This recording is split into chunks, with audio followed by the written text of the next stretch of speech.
The transport vessel shuddered as it dropped out of hyperspace, and HFY pressed his four-fingered hand against the viewport. Before him stretched the blue-green marble that was Earth, suspended in the void like a jewel. His mandibles clicked nervously as he reviewed his mission briefing one final time. As a military observer from the Galactic Council, HFY had witnessed dozens of species in combat.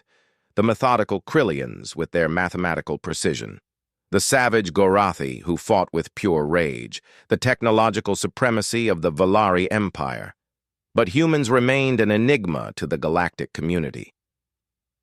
Observer HFY, we are receiving clearance to land at the designated coordinates, announced Captain Thekmore from the bridge. The Altarian captain had been equally curious about this assignment. After all, humans had only achieved faster-than-light travel 3 years ago, barely qualifying as a spacefaring species. The mission was simple in concept, but unprecedented in scope. The hegemony of Scar, a ruthless empire that had conquered 17 star systems, had declared war on humanity. Intelligence suggested they planned to use Earth as a testing ground for new biological weapons before expanding deeper into Council space. The humans had requested Council observation of their defense, claiming they needed witnesses to their capabilities. Most Council members had scoffed at the request.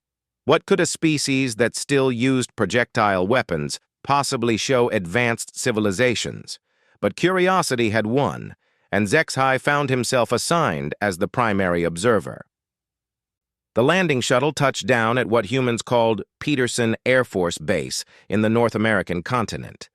As HFY disembarked, he was greeted by a human female in military uniform. Her species' bilateral symmetry still unsettled him after cycles of studying asymmetrical alien physiques.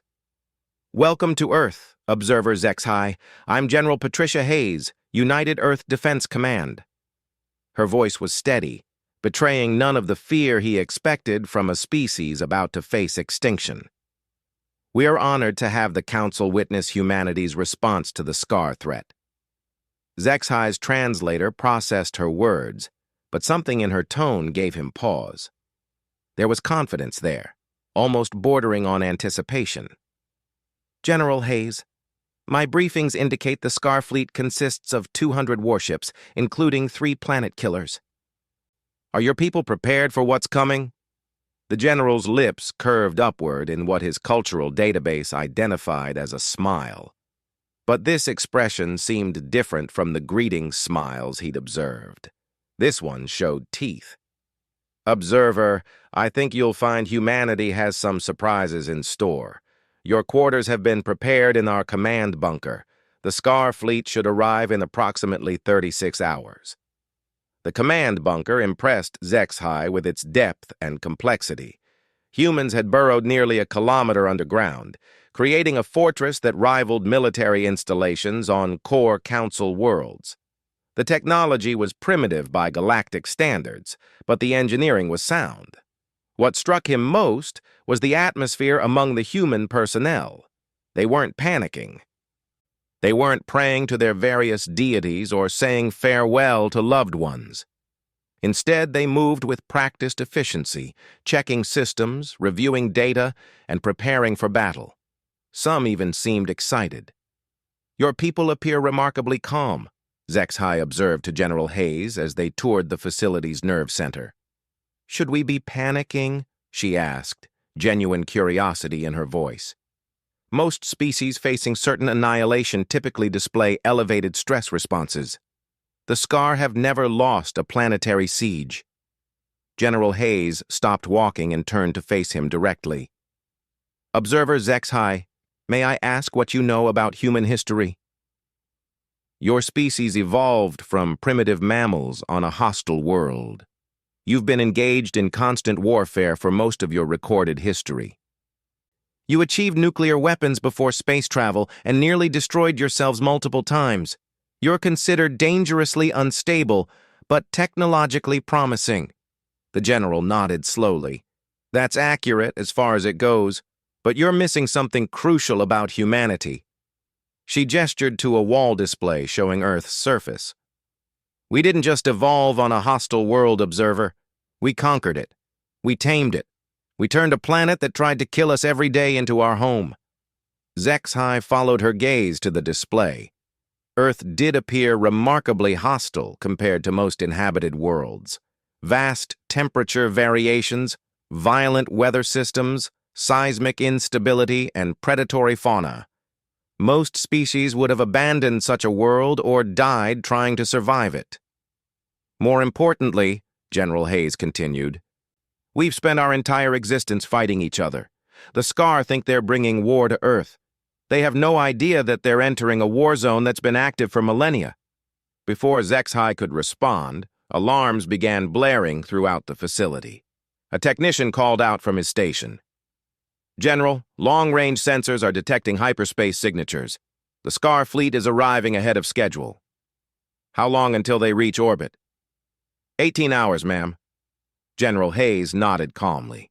"Signal all defense networks, initiate Protocol 7, and get me a direct line to Admiral Chen aboard the Churchill." Zexhai watched the humans spring into action with mechanical precision. No panic, no chaos, just smooth coordination that spoke of extensive drilling and preparation. But what preparation could possibly matter against a force that had conquered entire star systems? "Observer," General Hayes addressed him as she strapped on her sidearm, "I suggest you get some rest. Tomorrow is going to be very educational for both of us." As Zexhai was escorted to his quarters, he couldn't shake the feeling that he was missing something crucial. The humans weren't acting like a species about to be exterminated. They were acting like predators who had just spotted their prey. His sleep cycle was interrupted by the sound of massive engines thundering overhead. Rushing to the observation deck, he witnessed something that defied his understanding of human capabilities. Massive spacecraft were launching from hidden facilities across the continent. Not the small scouts and transports he'd expected, but full-sized warships that rivaled Council designs. "How?" he whispered to himself. Human technology wasn't supposed to be this advanced. Their first contact with the galactic community had been only 3 years ago. How had they developed interstellar warships so quickly?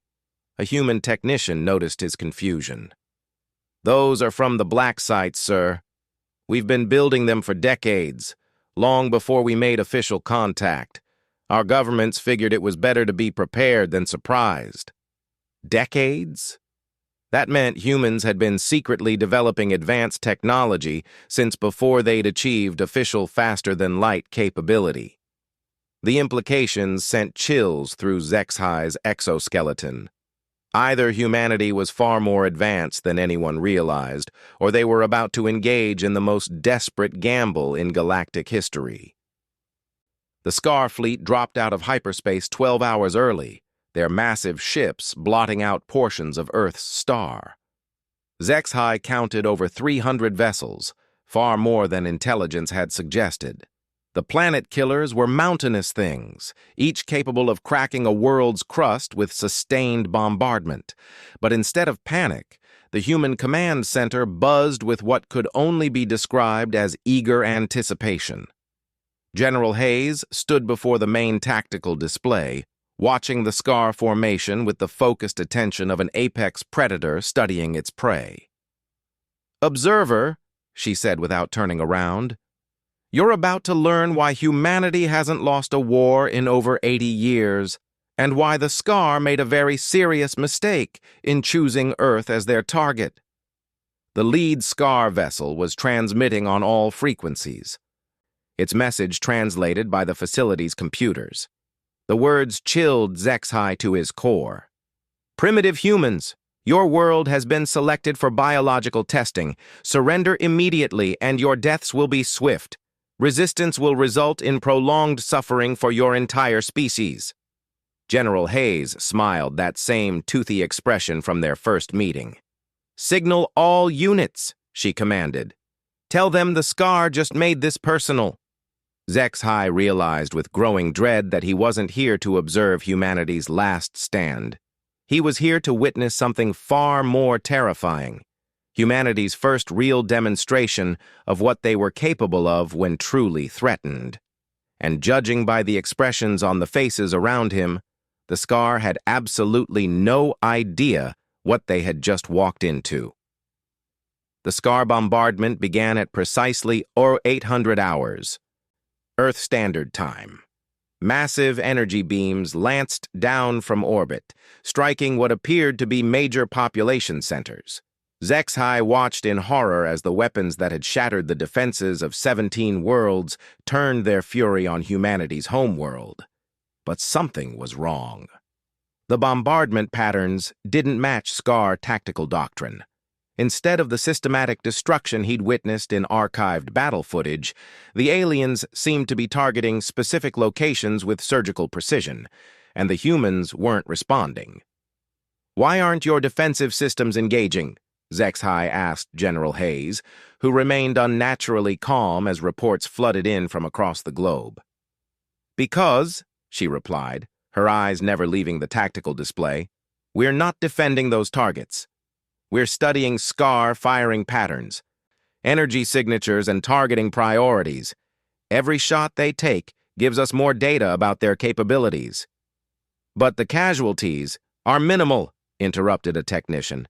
"The targets being hit are abandoned cities, decommissioned facilities, and hardened bunkers designed to absorb exactly this kind of punishment. We evacuated everything important 6 months ago." HFY's mandibles clicked in disbelief. "You evacuated entire cities? Your people just left their homes?" General Hayes finally turned to face him. "Observer, when humanity decides something needs to be done for survival, we do it. Our entire species has been preparing for this moment since we first detected the Scar fleet 2 years ago. Every man, woman, and child on this planet knows their role." 2 years?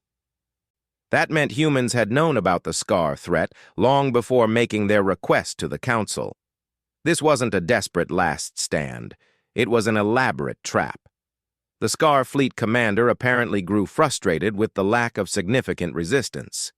HFY watched the tactical display as the alien ships moved into lower orbit, preparing for the next phase of their standard assault pattern, deployment of ground forces and biological weapons. "This is where it gets interesting," General Hayes murmured, touching her earpiece. "All stations, this is command. The fish have taken the bait. Initiate Phase 2.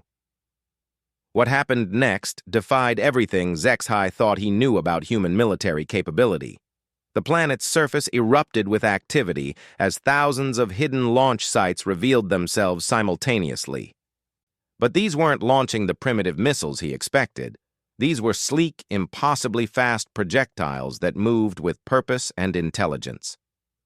"Kinetic impactors," explained the technician at the sensor station.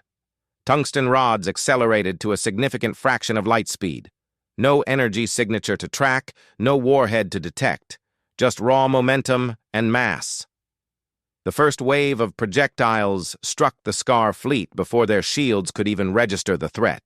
Ships that had withstood the combined firepower of entire planetary defense fleets crumpled like paper as relativity itself became humanity's weapon. The impacts released energy equivalent to nuclear weapons, turning proud warships into expanding clouds of superheated debris. But the kinetic strikes were just the beginning. As the Scar fleet reeled from the unexpected assault, space around Earth began to shimmer. HFY's enhanced vision detected the telltale distortions of cloaking fields deactivating. Humanity's hidden fleet materialized like ghosts becoming solid. Not dozens of ships, but hundreds. Sleek, predatory vessels that moved with impossible coordination, their designs unlike anything in galactic databases. They struck the Scar formation from multiple vectors simultaneously, their weapon systems tearing through alien shields as if they were tissue paper. "How is this possible?" HFY whispered. "Your technology should be centuries behind theirs." General Hayes smiled grimly. "Should be, yes. Would be, if we'd developed it ourselves. She gestured to the displays showing the devastating effectiveness of human weaponry. But we didn't develop it in isolation. We had help. The revelation hit Zexhai like a physical blow. The artifacts, the archaeological sites that were restricted to human researchers only. Bingo. It turns out Earth wasn't always the backwater world the Council thought it was. Our planet was a battleground once before, millions of years ago. The losing side left behind some very interesting technology, buried deep and waiting for a species clever enough to find it and desperate enough to use it. Ancient alien technology. Weapons and shields from a war fought before most Council species had even evolved. Humanity hadn't just reverse-engineered these artifacts. They'd improved upon them, adding their own innovations and tactical insights. The battle in space was becoming a massacre. Scar ships that had conquered star systems were being systematically dismantled by human forces that shouldn't have existed. But even more disturbing was the tactical precision being displayed. This wasn't desperate improvisation. It was the execution of a carefully planned strategy that had been years in the making. Your species planned this entire scenario, Zexhai realized. The Council request, the observer mission, even the timing of first contact, all of it was designed to lure the Scar into attacking Earth. Not entirely, General Hayes admitted. We genuinely wanted Council witnesses to what we were capable of. After today, nobody in galactic civilization will question humanity's right to exist among the stars. But yes, we've been preparing for this specific threat for quite some time. The Scar ground forces began deploying despite the disaster unfolding in orbit. Massive dropships launched from the surviving vessels, carrying the bioweapons that had sterilized entire worlds. These weren't just soldiers. They were engineered killers designed to hunt down and exterminate every living thing on a planet's surface. Zexhai had seen recordings of Scar ground forces in action. They were nightmarish creatures, each one a living weapon designed by genetic engineers who viewed cruelty as an art form. Against conventional forces, they were unstoppable. But as the dropships entered Earth's atmosphere, they encountered something the Scar had never faced before. Humanity's air defenses didn't just shoot down the invasion craft, they intercepted them at the perfect altitude to maximize the psychological impact. The massive explosions bloomed like deadly flowers across Earth's sky, visible from orbit and broadcasting a clear message. This world was defended by beings who understood warfare on a level that terrified even hardened observers. The few dropships that managed to reach the surface discharged their cargo of bioengineered horrors onto what appeared to be defenseless cities. But within minutes, the bioweapons were encountering their first human defenders, and the real education began. Humans, Zexhai learned, had spent their entire evolutionary history being hunted by creatures far stronger, faster, and more naturally armed than themselves. But they had survived and eventually dominated their world through intelligence, adaptability, and a capacity for violence that bordered on the artistic. The bioweapons that had slaughtered trained soldiers on 17 worlds found themselves facing opponents who had been preparing for exactly this kind of threat for their entire species' existence. Humans didn't just fight the alien killers, they studied them, adapted to them, and began hunting them with a systematic efficiency that turned the predators into prey. Your ground forces are performing beyond expectations, Zexhai observed, watching tactical feeds that showed human soldiers not just surviving, but actively pursuing the bioweapons through urban terrain. Ground forces? General Hayes looked puzzled. Observer, what you're watching isn't our military. Those are civilians. Emergency response teams, mostly. Our actual ground forces are still in reserve. Civilians. Humans were using their non-military population to hunt creatures that had been designed specifically to exterminate trained soldiers, and they were winning. The tide of battle had turned so completely that the Scar Fleet commander was attempting to withdraw his remaining forces. But as his ships tried to climb back to hyperspace altitude, they discovered that humanity had one more surprise waiting for them.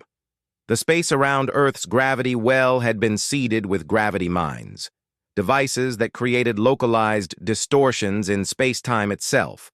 Ships trying to flee found themselves trapped in an invisible web, their engines straining against forces that made escape impossible. "We learned this technique from studying black hole physics," General Hayes explained casually. "Turns out, if you can manipulate gravity on a small scale, you can create some very effective traps. The Scar fleet isn't going anywhere." Zexhai watched in stunned silence as humanity's true capabilities revealed themselves. This wasn't a desperate defense. It was a carefully choreographed demonstration of power. The humans had turned their homeworld into the ultimate killing ground, and the Scar had walked into it willingly. "The bioweapons in the cities," he said slowly. "Your people are hunting them for sport." "Not sport," General Hayes corrected. "Research. We need to understand how they work, how to counter them, and how to improve upon them. The Scar have been using the same basic designs for centuries. We'll have them completely analyzed within days." The implication was terrifying. Humanity wasn't just defending against the bioweapons. They were planning to create their own improved versions. And if their demonstrated tactical superiority was any indication, human bioweapons would be far more effective than anything the Scar had ever conceived. The surviving Scar vessels were now trapped in Earth's gravity well, their crews facing a choice between surrender and annihilation. But as Zexhai watched the tactical displays, he realized that from humanity's perspective, there was no meaningful difference between those options. The lesson was becoming clear. Humanity didn't just win wars. They studied their enemies, learned from them, and then used that knowledge to ensure that those enemies could never threaten anyone ever again. The final phase of the battle began 18 hours after the first Scar ship had entered Earth's orbit. By now, the alien fleet was reduced to scattered survivors trapped in humanity's gravity web, their crews either dead or frantically attempting to surrender. But General Hayes wasn't accepting any surrender transmissions. "Why aren't you responding to their surrender offers?"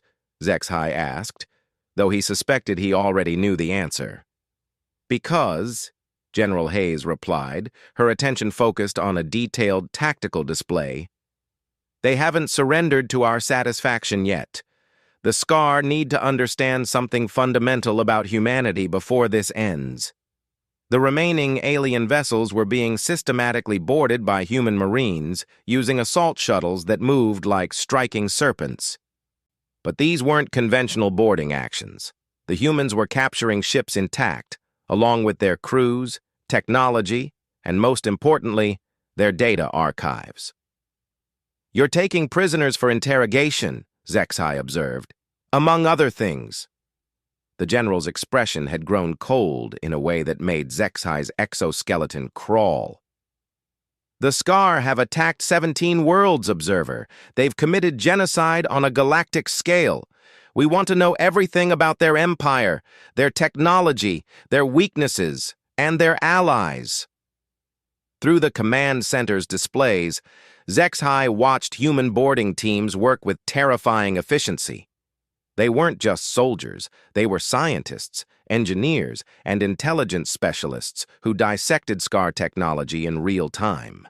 Every system was analyzed, every database copied, every crew member processed through interrogation protocols that extracted information with mechanical precision. But the most disturbing aspect was how quickly the humans were adapting captured Scar equipment for their own use. Within hours, human ships were sporting alien shield generators and weapon systems integrated seamlessly with their existing technology. It was as if humanity had been preparing for exactly this opportunity for decades. "Your species learns remarkably fast," Zexhai commented, watching a human destroyer successfully test a captured Scar plasma cannon. "We have to," General Hayes responded. "Earth is a hostile environment. Species that can't adapt quickly don't survive long enough to reproduce." We've been dealing with existential threats for our entire evolutionary history. The ground battle had become something closer to a scientific expedition than a military engagement. The Scar bioweapons that had terrorized 17 worlds were being systematically captured, studied, and reverse-engineered by human researchers who treated them like particularly interesting laboratory specimens. Live specimens were being taken to secure research facilities where they would be dissected down to the molecular level. "The Council needs to understand what's happening here," HFY said, his voice strained. "This level of technological integration, the speed of adaptation, your species represents a fundamental shift in galactic power dynamics." "That's exactly what we were hoping you'd realize," General Hayes admitted. "The Council has been treating humanity like a minor species to be managed and contained. Today was designed to demonstrate that we're not asking for a place at the table. We're announcing that we've already taken one." The implications hit HFY like a physical blow. Everything about First Contact, about humanity's gradual integration into galactic civilization, had been carefully orchestrated. Humans hadn't stumbled into faster-than-light travel. They'd developed it in secret while presenting a facade of primitive technology to the Council. They'd been observing galactic civilization for years before making official contact, learning about potential threats and opportunities. The Scar weren't your target, he realized. The Council was. This entire demonstration was designed to reshape how galactic civilization views humanity. "The Scar were a genuine threat," General Hayes corrected. "But yes, eliminating them serves multiple purposes. We remove a danger to galactic stability while demonstrating our capabilities to the Council's representative."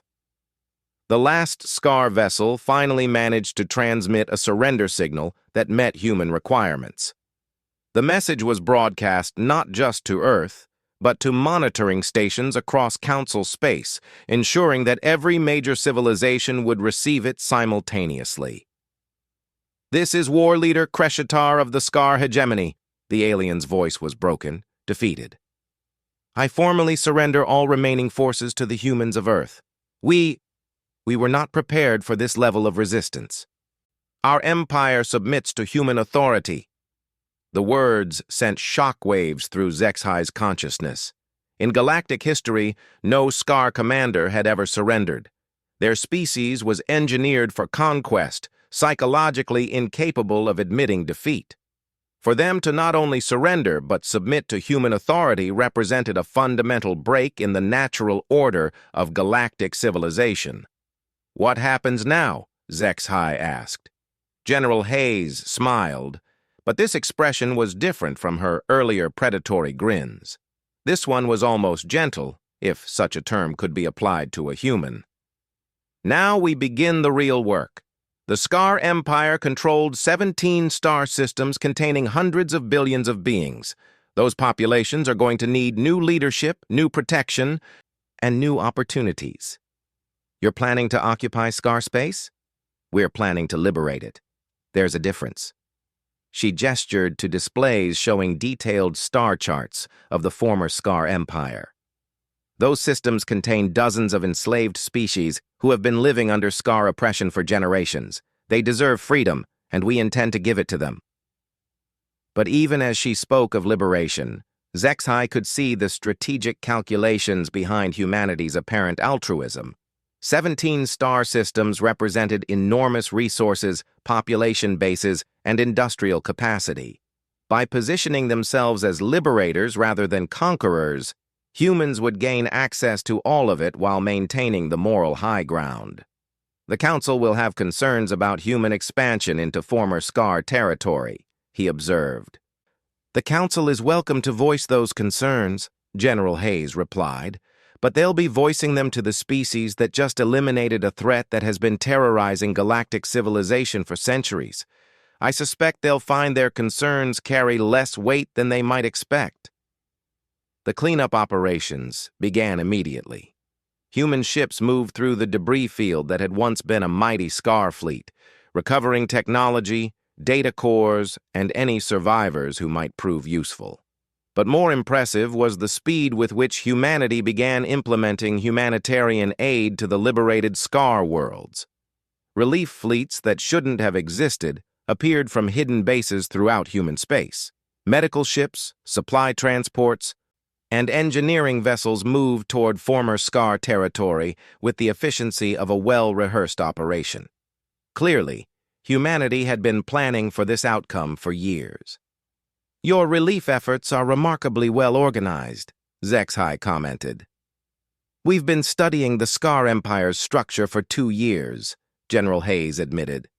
"We know which populations were enslaved, which resources were being exploited, and which systems require immediate attention. Our relief operations were planned before the first Scar ship entered Earth's solar system. Within days, reports began arriving from the liberated systems. Human forces weren't behaving like typical conquerors. Instead of exploiting the local populations, they were providing medical aid, restoring damaged infrastructure, and establishing democratic governments. Enslaved species were being freed and given representation in new regional councils. But beneath the humanitarian mission, HFY could see the strategic brilliance of humanity's approach. Every species they liberated became a potential ally. Every world they restored became part of an expanding sphere of influence. Every act of generosity created political debts that could be called in later. "The Council's response has arrived," a technician announced, handing General Hayes a datapad containing the official galactic reaction to recent events. The general read silently for several minutes, her expression growing more amused with each line. Finally, she looked up at HFY with that same toothy smile that had unsettled him since their first meeting.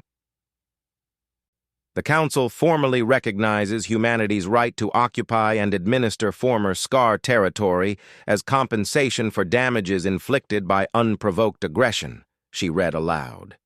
"They're also requesting detailed information about our defensive technologies and offering full membership in the Galactic Council with voting rights equivalent to core species." "Exactly what you wanted," HFY said. "Actually, it's better than what we wanted. We were prepared to settle for junior membership and trade agreements. Full Council membership puts us in position to shape galactic policy from day one." The final pieces of humanity's plan were becoming clear. By eliminating the Scar threat, they'd position themselves as protectors of galactic civilization. By liberating enslaved populations, they'd gained moral authority. By demonstrating overwhelming technological superiority, they'd earned respect. And by requesting Council observation of their capabilities, they'd ensured that their rise to power appeared legitimate rather than aggressive. "You've been planning this since first contact," HFY said. It wasn't a question. "Since before first contact," General Hayes corrected. "We've been studying galactic civilization since we first detected Council communications networks 50 years ago. We knew that eventually we'd need to take our place among the stars, and we wanted to do it on our terms." 50 years. Humanity had been preparing for galactic integration for half a century, studying potential threats and opportunities while maintaining the facade of a primitive, isolated species. The level of strategic thinking involved was staggering. "Your report to the Council will be interesting reading," General Hayes observed. "I'm curious how you'll describe what you've witnessed here." HFY considered his words carefully. "I'll report that humanity successfully defended their homeworld against Scar aggression using previously unknown defensive capabilities, that they demonstrated remarkable tactical innovation and technological adaptation, and that they've established themselves as a major galactic power capable of projecting force across interstellar distances." "All true statements," the general agreed, "though I suspect you'll leave out some of the more strategic details. The Council doesn't need to know about your long-term planning or your manipulation of galactic politics. Those details wouldn't serve galactic stability." HFY paused, studying the human commander. "Besides, they'll figure it out eventually. Your species doesn't seem particularly concerned with hiding their capabilities anymore. No reason to hide now. The demonstration is complete, the threat is eliminated, and humanity has taken its place among the galactic powers. From this point forward, we'll be operating in the open. As HFY prepared for his departure from Earth, he reflected on everything he'd witnessed. He'd been sent to observe humanity's last stand against an overwhelming enemy. Instead, he'd watched a species announce their arrival as a galactic superpower through the systematic dismantling of a previously unstoppable foe. The humans hadn't just won a defensive battle. They'd reshaped the entire galactic political landscape in their favor, and they'd done it so skillfully that their actions appeared noble rather than calculating. It was a masterpiece of strategic thinking that would be studied in military academies for generations. But perhaps most disturbing was the realization that this was just the beginning. Humanity had revealed enough of their capabilities to command respect, while keeping their true potential carefully hidden. Galactic civilization had just welcomed a species that played politics, warfare, and diplomacy on levels that few others could even comprehend. HFY's final report would mark the end of one era and the beginning of another. The galaxy now belonged to a species that had spent their entire existence learning how to survive, adapt, and ultimately dominate hostile environments. And Earth, it turned out, was the most hostile environment of all.